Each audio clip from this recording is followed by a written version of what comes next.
आमच्या कुटुंबाला दिलेली मदत ही आम्हाला मान्य आहे, त्यामुळे सोमनाथ ओझरडे यांनी राजकारण करू नये.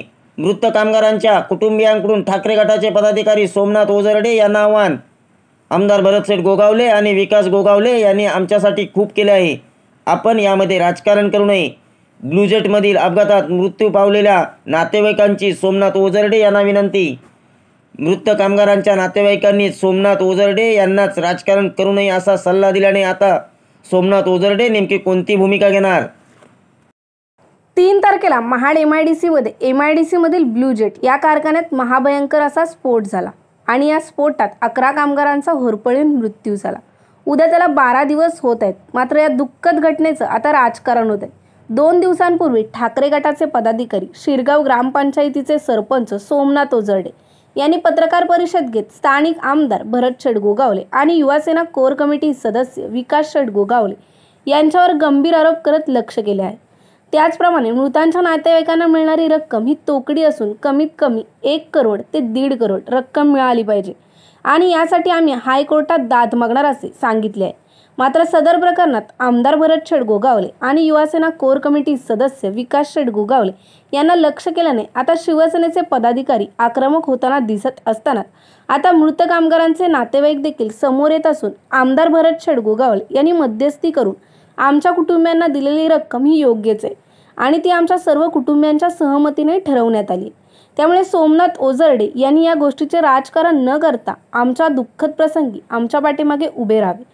मात्र कोणतेही राजकारण करू नये असा सल्ला मृत कुटुंबियांच्या वतीने ठाकरे गटाचे पदाधिकारी सोमनाथ ओझरडे यांना देण्यात आल्याने पीडित कुटुंबियांच्या बाजूने उभे राहून हायकोर्टाचा लढा देण्यासाठी सज्ज असणाऱ्या सोमनाथ ओझरडे यांची पुढील भूमिका काय असणार हे पाहणे आता महत्त्वाचे ठरले. ब्युरो रिपोर्ट, तेज मराठी न्यूज, महाड, रायगड. 3 नोव्हेंबर रोजी महाड MIDCमध्ये ब्लूजेट कंपनीमध्ये हा भीषण स्फोट झाला. त्याच्यामध्ये 11 लोक मृत्युमुखी पडले. अत्यंत दुर्दैवी अशी घटना घडली. त्या ठिकाणी त्या स्फोटामध्ये माझा सख्खा भाचा संजय शिवाजी पवार आणि माझ्या बाजूला असलेले राजू शिवाजी पवार यांचा लहान बंधू त्या ठिकाणी त्या स्फोटामध्ये अपघाती त्याचं निधन झालं. अतिशय दुःखद अशी घटना होती. आम्हाला हादरवून टाकणारी घटना होती. त्या 11 कुटुंबावर दुःखाचा डोंगर कोसळला आणि ती घटना घडल्यानंतर आम्हाला तातडीने त्या ठिकाणी सांगण्यात आलं आणि आम्ही त्या ठिकाणी हजर झालो. सर्व कुटुंबीय, आम्ही नातेवाईक आणि त्या ठिकाणी महाड पोलादपूरचे आमदार भरतशेठ गोगावले आणि युवासेनेचे महाराष्ट्र राज्याचे कोर कमिटीचे सदस्य विकासशेठ गोगावले हे देखील त्या ठिकाणी हजर होते. या ठिकाणी 3 नोव्हेंबर रोजी जेव्हा ही घटना घडली सकाळी 10:30च्या सुमारास, त्यानंतर दुसऱ्या दिवशी दुपारी 2 वाजता 7 लोकांचे मृतदेह बाहेर काढण्यात आले आणि त्या ठिकाणी आमच्या नातेवाईकांची संपूर्ण कुटुंबाची मागणी होती. त्या ठिकाणी जे मृतदेह होते ते अत्यंत जळालेल्या अवस्थेत होते. त्यामुळे आमचा मृतदेहच आमच्या ताब्यात मिळावा अशी त्या ठिकाणी आमची मागणी होती आणि ती लोकप्रतिनिधी म्हणून आमदार साहेबांनी, संपूर्ण प्रशासनाचे प्रमुख अधिकारी त्या ठिकाणी होते, त्या सर्वांनी ती मान्य केली आणि त्याच्या DNA चाचणीसाठी ते पनवेल येथे पाठवण्यात आले. खरं तर जी सोमनाथ ओझरडे यांनी या ठिकाणी पत्रकार परिषद घेऊन त्या ठिकाणी माहिती दिली, अत्यंत दुःखद ही घटना होती. त्या ठिकाणी त्या कुटुंबाला मानसिक आधाराची गरज होती.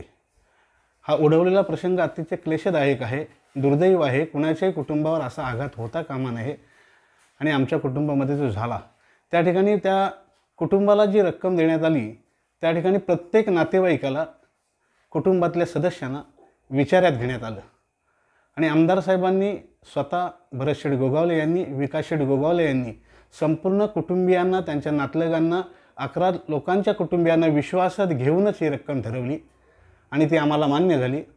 खऱ्या अर्थानं महाड MIDCत आत्तापर्यंत अनेक अपघात झाले, पण ह्या अपघाताला सर्वात जास्त मदत त्यांच्या ठिकाणी देण्यात आली. आपण बघितलं नुकतंच प्रसोल कंपनीमध्ये देखील अपघात झाला. त्या मृताला 25 लाखाची मदत देण्यात आली होती. या ठिकाणी कंपनीकडून 30 लाखाची मदत त्या ठिकाणी आमदार साहेबांनी देऊ केली आणि खऱ्या अर्थानं मुख्यमंत्री सहायता निधीतून महाराष्ट्रात प्रथमच एका खाजगी कंपनीच्या स्फोटामध्ये मृत पावलेल्या लोकांना 5 लाखाचा मुख्यमंत्री सहायता निधीचा धनादेश त्या ठिकाणी मंजूर करण्यात आला. हे सर्व श्रेय आमदार भरतशेठ गोगावले यांचं होतं.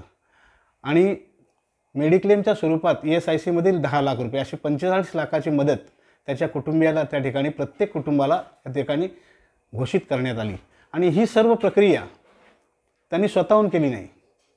आम्हाला जोपर्यंत ही रक्कम मान्य होत नाही, किंबहुना आमचं जोपर्यंत समाधान होत नाही, अशा पद्धतीचं त्यांनी आम्हाला सांगितलं होतं.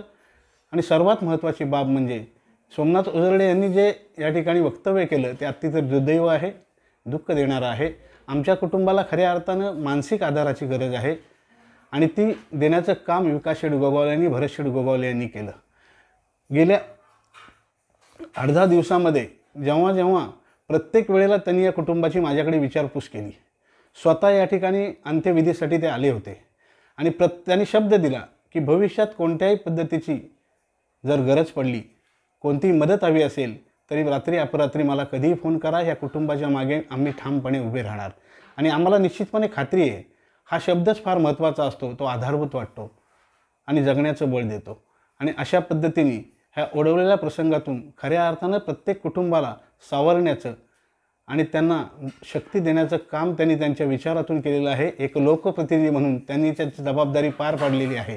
त्या ठिकाणी सोमनाथ ओझरडे म्हणाले की त्या ठिकाणी स्वतः येऊन कंपनी मालकाने खऱ्या अर्थानं त्या ठिकाणी सांगायला हवं होतं, त्यांनी प्रतिक्रिया द्यायला हवी होती. पण त्यांच्याकडे कंपनी मालकाने येऊन किंबहुना त्यांच्याशी येऊन समोर येऊन प्रतिक्रिया देण्याची आवश्यकता काय? तो प्रसंग इतका कठीण होता की लोकप्रतिनिधी म्हणून त्यांनी त्यांची नैतिक जबाबदारी स्वीकारली. त्यांनी त्या ठिकाणी संपूर्ण मतदारसंघाचं त्या ठिकाणी पालकमंत्री म्हणून मतदारसंघाचे उदय सामंत यांना तातडीने त्या ठिकाणी पाचारण केलं. मुख्यमंत्र्यांना संबंधित प्रकरणाची गांभीर्याने दखल घ्यायला लावली. ही सर्व भूमिका एक लोकप्रतिनिधी म्हणून त्यांनी अत्यंत जबाबदारीने पार पाडली. विकासशेठ गोगावले यांनी त्यांनी सांगितलं देखील की त्या ठिकाणी खाण्याची व्यवस्था नव्हती. मला स्वतः विकासशेठ गोगावले यांनी सांगितलं की कुणी काही नाश्ता केला का, जेवण केलं का, आणि स्वतः जेवण त्या ठिकाणी पार्सल त्या ठिकाणी त्यांनी आणलं. प्रसंग अत्यंत दुःखद होता. कोणी खाण्याच्या अवस्थेत देखील नव्हतं, पण त्यांची भूमिका त्यांनी पार पाडली. आणि त्या ठिकाणी त्या कंपनीच्या आवारामध्ये स्फोट झाल्यापासून ते मृतदेह आमच्या ताब्यात देण्यापर्यंत ते दोघंही अर्थात विकासशेठ गोगावले आणि भरतशेठ गोगावले 1 मिनिटसुद्धा कुठे गेले नाही. कुटुंबासोबत होते, कंपनीच्या गेटवर होते. मग हे त्या ठिकाणी का आले नाही, किंबहुना साधी आमची चौकशी देखील का केली नाही, हा प्रश्न या ठिकाणी वाटतो. त्यामुळे निश्चितपणाने या कुटुंबियाच्या वतीनं एक नातेवाईक म्हणून मी आणि त्या सर्वच 11 कुटुंबियांच्या वतीनं मी नम्र विनंती करतो आहे की हा राजकीय विषय नाही, याला कुठली राजकीय पार्श्वभूमी देऊ नका. आणि हात जोडून अतिशय विनंती आहे की ह्याच्यामध्ये कुणीही राजकारण करू नका, कारण हा कुटुंबावर आलेला दुःखाचा डोंगर आहे. अतिशय कठीण प्रसंगातून आम्ही जात आहोत. घरचा एक करता धरता उमदा मुलगा गेलेला आहे, तरुण वयात गेलेली ही मुलं आहेत. त्यामुळे त्यांच्या वेदना आम्ही आमच्या जागेवरच समजू शकतो.